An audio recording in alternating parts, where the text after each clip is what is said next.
This will help you.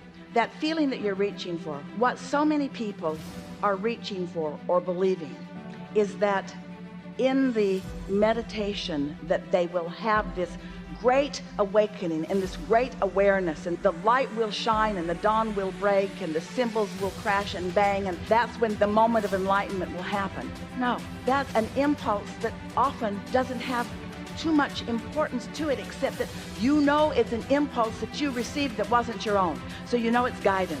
And then if you're wise enough to follow that and see where it leads, eventually it will lead to the crescendo of manifestation. You see what we're getting at? Let whatever it is be enough. Don't be so quick to judge yourself not yet in the worthy seat, not yet in the receiving seat. Show yourself that you are, and let whatever it is be enough. That's really an important key, because wherever you are is enough. And you know why it is enough? It's got to be enough because it's all you got. You can't force it to be more than it is. But when you acknowledge what it is, and then that becomes more, and that becomes more, and then that becomes more. Some of you have heard us tell the story. We've been telling it often these days because it really speaks to what we just said to you in such a powerful way. So Esther has been enjoying meditation for a long time, but with our new emphasis on it, she is making sure every day that she quiets her mind, and she loves the feeling of a quieted mind, and she knows the feeling of a quieted mind, and she also knows the feeling of something dropping in. And so a thought came to her the other day that was not a very significant thought by thought standards. She was thinking about her music system in her house and how she really didn't know how to operate it, and how it had been quite a long time, and the feeling of wanting to understand it was really a thirst inside of her. And so she sat down. She has no instructions, and it works through the television and through a remote sort of thing. And so she just started pushing buttons, and she was allowing herself, because she'd just come through meditation, to follow the impulse of those, us, who knew what buttons to push and in what sequence. It's a little bit of a complicated system if you're just pushing buttons, but if you're pushing the buttons in the right sequence, and suddenly screens came up she'd never seen, and choices appeared on her screen that she'd never had before, and suddenly she has access to a lot of music that she did not know that she had access to, and to a lot of zones in her house, in her gardens, on her deck, in her property, that she didn't know she had. And now she is like a mad chemist. She is so excited because now she has new knowledge that is in her mind. She doesn't know where it's coming from, and she doesn't question. It really feels like her personal discovery. What it was personal discovery of intricate guidance about things that we knew about that she didn't know about. That's what discovery often feels like, you see. And so she pushed buttons, and she began listening to different kinds of music, and she began playing it in different volumes in different areas of her house. And then she discovered the button of rap. And when she pushed it, everything felt like it was transforming to her, in the sense that it was unfamiliar music, unfamiliar tempo, unfamiliar everything, and she turned it up loud in every room. And in every speaker, in every outside speaker. The entire neighborhood was rapping for a little while. And then she moved on. She turned it off. She went on with her day and did other things. And she didn't stop to think at all about that being inspiration.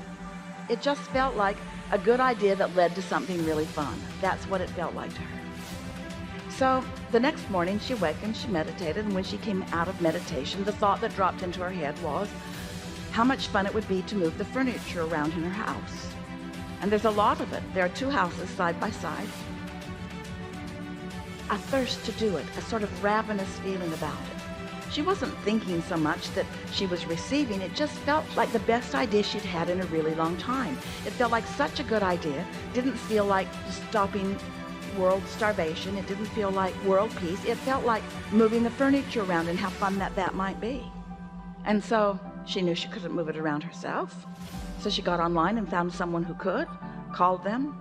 2 men came over, and they're moving furniture from here to there, and there to there, and there to there, and there to there, and there to there, and there to there, and there to there, and there to there, and there to there. It was really fun. And then most of it they moved back to where it had been before.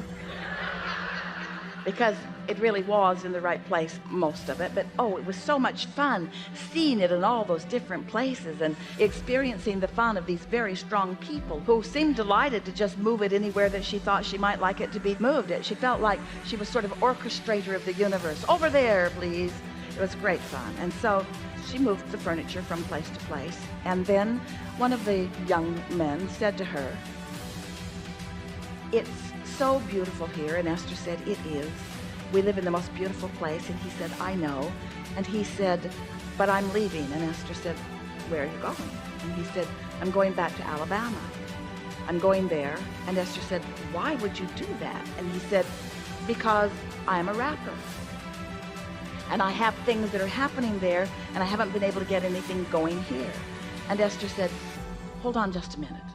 So she goes in the other room, pushes her buttons, turns everything up loud in all of the gardens, and here comes rap. And she goes back out into the room where they are, and his eyes are very, very big. And he says to Esther, "What do you do?" And Esther said, "I'm a teacher." And he said, "What do you teach?" And Esther said, "I teach rap."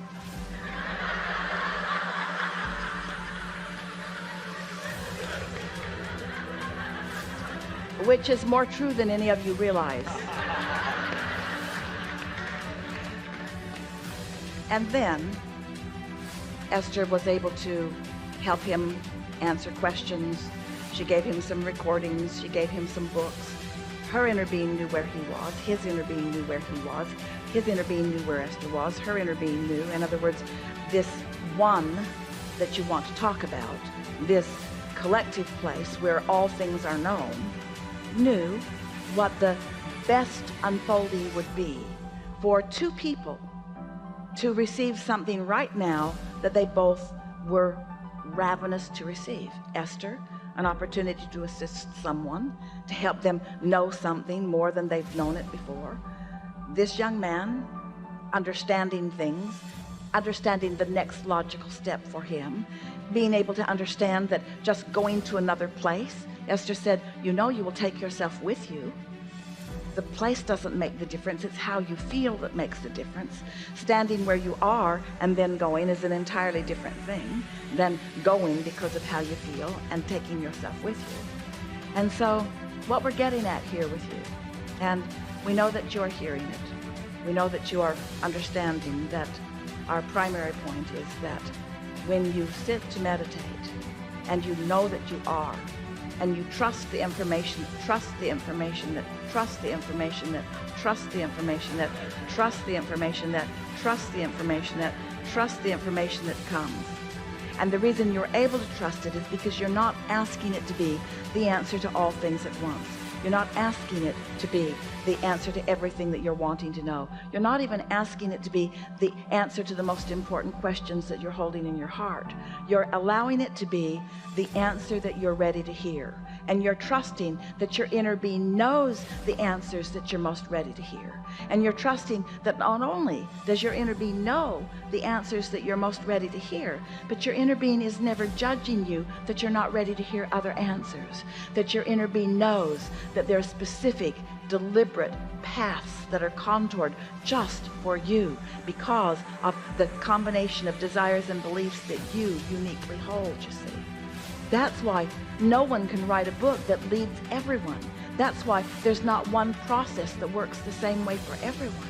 And why would there need to be when you have this infinite intelligence within you that knows you and cares about you and knows everything that you're asking about and is able and willing to guide you? The question is, are you in the receptive mode? That's the only question that we want you to really find the answer to. As you're moving about in the hours that we are still together in this forum and beyond, ask yourself often, am I in the receiving mode? What receiving mode am I in? Am I receiving from my source energy, or am I receiving from some spin-off of man's conscious thought? And once you start correlating this, once you make the logical connection between what you're doing vibrationally and what you're receiving, and then you have enough faith or trust in your own connection, that you're willing to follow the impulse, whether it's a silly one or whether it's a grand one, and then you are able to witness the results of it as the proof. Trust first, alignment first, feeling first, emotion first, connection first, alignment first, knowing that you're aligned first, trusting first, emotional first, knowing what the emotion feels like, knowing what the emotion is supposed to feel like, knowing what the emotion does feel like, trusting that you're in alignment, and then in alignment, and then that's all you need to know. That's all you need.